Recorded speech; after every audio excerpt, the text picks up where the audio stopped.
Hey, what's going on, everybody? This is Tyrone back with Tech Life. And just a quick disclaimer before I get this video started. This is going to be a longer video, so make sure you guys grab your snacks, popcorn, lunch, dinner, whatever. Just make sure you grab it before we get this video started. So this video comes from Forbes. I'll leave a link to it in the description so you guys may check it out. Rising 15% in the last 3 months, how will T-Mobile stock fare following Q4 earnings? So another disclaimer, you guys have heard it plenty of times if you've been following the channel.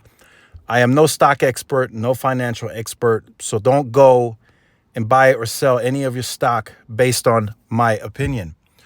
So to start off this video, I'm going to start it off a bit differently. I will once again gladly acknowledge, and I've said this in previous videos, that Verizon will have the better service product network when it comes to the 5G networking overall. I will gladly acknowledge that, and it will happen in short order. You guys saw the Ookla report, and I'm confident at the end of the second quarter 2024, when those Ookla reports come out, the OpenSignal reports, we will see the benefit of Verizon spending $50 billion plus on the C-band spectrum, early clearance, and billions more to deploy. We will see those benefits. So then you might question, well, how does T-Mobile continue to thrive in this type of environment where competition is stiff, MVNOs continue to compete fiercely on pricing? The mobile network operators, their two biggest competitors, spent more on C-band spectrum, and then they spent more on deploying it. So you might say, how and why does T-Mobile continue to thrive in that type of environment? And comparing that to the mobile network operators, their competitors, I will say it's very simple. They simply execute better.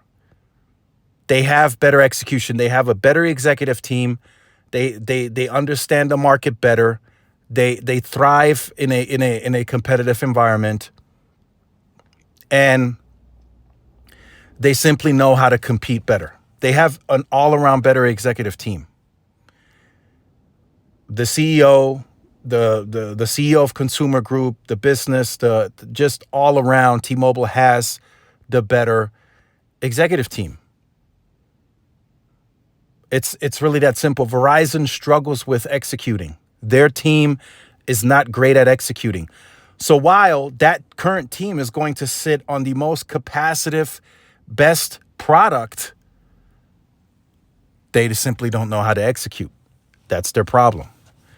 AT&T knows how to execute, but they're, I don't want to say cash strapped, right? But they're having to fund two huge businesses, wireless being one and then fiber being another. Those are two huge businesses that they continue to fund and having to kind of, they can't split. They're not going 50-50. They're going more like 60-40. So, but they still know how to execute. Their execution is working. Their go-to market is great. They grow at reasonable numbers. So no alarm for AT&T unless that changes in the next few quarters. Nothing really alarming from them. But T-Mobile continues to execute. So regardless of what Verizon does, when they surpass T-Mobile in the speed lead on 5G, when that happens on Ookla, OpenSignal, whatever, it doesn't change anything. And I want to emphasize that in this video. You see the title of the article, Rising 15% or Raising 15% in the last 3 months, right? The stock will continue to thrive. T-Mobile as a company will continue to thrive in any environment. Getting more competitive, T-Mobile thrives. Verizon outspending T-Mobile and very close to surpassing them on the overall 5G speed category, T-Mobile will continue to thrive.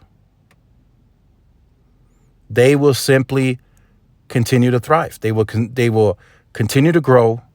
They will continue to address the addressable markets. They will continue to grow enterprise. They will continue to grow small market rural areas. They just simply know how to execute better. When I told the person that I speak with on the daily, we went back and forth. I'm like, hey, look, the Ookla report just came out. This is what it is. We knew this was coming. Verizon just has too much dark fiber. They have too much spectrum going on air very quickly, and this is what it is. His first response, will they execute?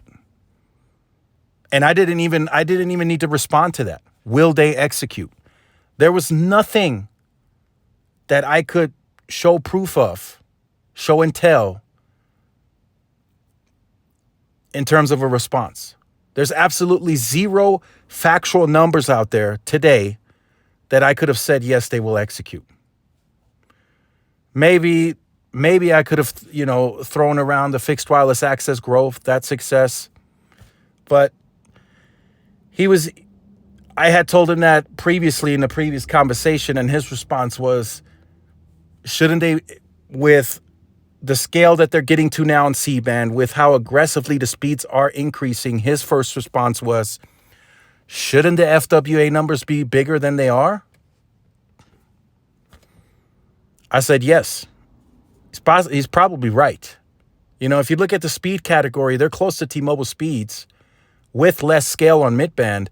They should probably be at the 500,000 mark too every quarter, maybe even more. So it's simply the execution.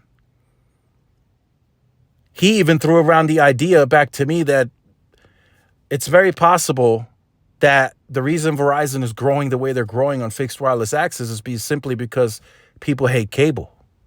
Not because of Verizon's execution, it's just people hate cable. I said, man, that's again, I can't dispute that. This year is the year that Verizon likely closes that mid-band gap at large with T-Mobile. I've said it before, right? If I had to take a guess, Verizon comes in 280, 290, and then, of course, the reach here is the 300 million pops. That's how aggressively Verizon is moving on this deployment. But, again, it won't change anything. During LTE, root metrics, Verizon first every year. Still to this day, Verizon is first on the scientific chart, the testing. They're still number one for the second half 2023. I know it hasn't been released publicly. Verizon will be number one again. And yet, nothing has changed. T-Mobile is still executing better. They still show the bigger growth. All of their key areas, which you will see in this video, in this article, the carrier's earnings to come in at about $1.90 per share, slightly ahead of the consensus estimates. So again, they're going to come in. They're likely, of course, because it's not official, they're likely to come in higher than the consensus and grow their financials again for another quarter. And that will add up for Q1, Q2, Q3, Q4 of this year. And by the end of this year, their financials will look better than by the end of 2023. It's all about executing. Verizon is sitting on a product and a service that is second to none. When it's all said and done, they will have the best network. But if that leadership can't execute, then what good is it to have the best network? I say it again in this video. If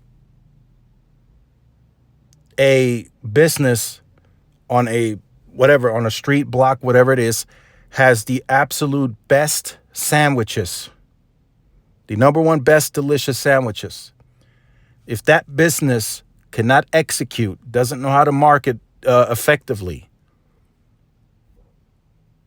someone in that same area that has sandwiches that are not as good, but they know how to execute, market effectively, they will win. It's really that simple. I don't know how else to simplify and explain it. It's that simple.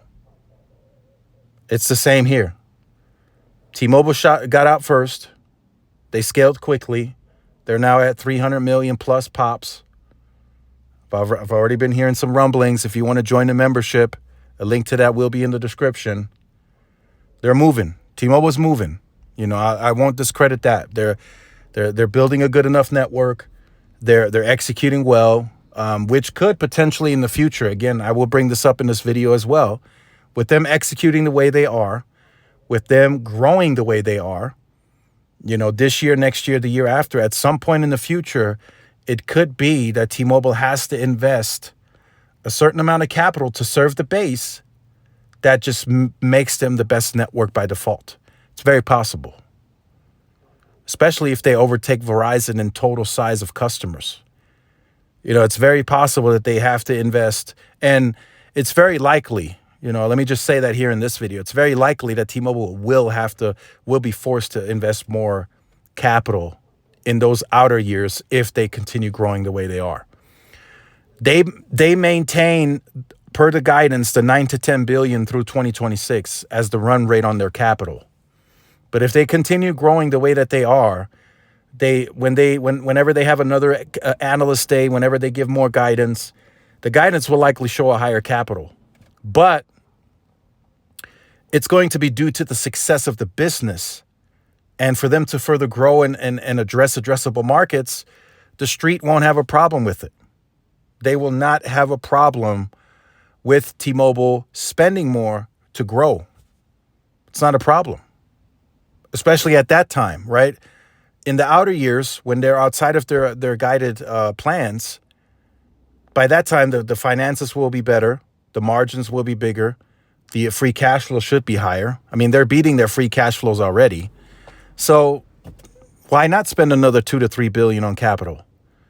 And then we accelerate the fiber potentially, right? We do the small cells. We really do the networking now at that time. I mean, they're doing that now, but when they spend more in the future, then they can really dig deep, right? And then we're talking, okay, now we may be able to do some dark fiber.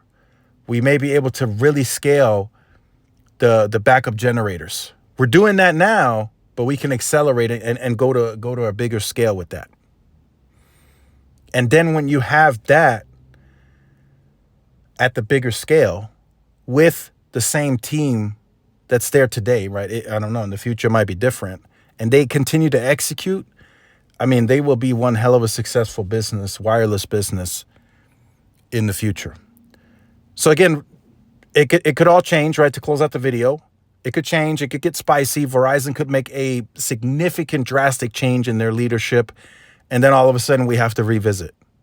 We have to revisit, you know, I'm speculating, you know, what if Hans is gone in the future?